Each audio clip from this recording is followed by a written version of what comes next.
So we got the 5640 in here, and we have been having a lot of trouble with this thing, and this thing was parked in the way. I couldn't get it started. It's been super annoying. So anyway, we're gonna see if we can fix that up today. Found this website called FridayParts, and these parts came from them. So here's our starter, and then these are our lights. So these are actually lights off the newer version Gehl skid loader. And we're gonna see if we can retrofit them onto this guy, because these old lights are super dim and you can see you're broken. So let's take a quick look at that. Let's check them out. Nice. And I'm super excited to get these new lights put on.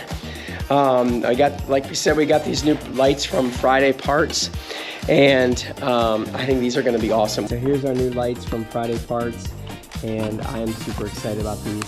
So these new lights are gonna go in here, something like that.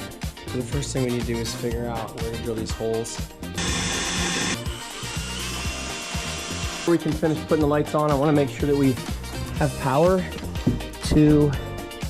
And the problem right now is that the switch is bad. So I'm gonna put this new switch in, and then we'll be able to see if we have power up there, and then we can put these lights in. All right, we got our new switch plugged in there. Got the switch all put in. Get that spooled up, and we got current up here now, so we get our lights plugged in.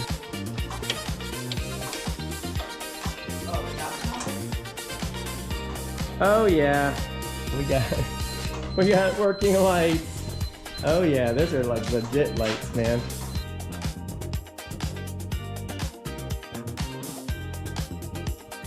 FridayParts, fix it once, fix it right.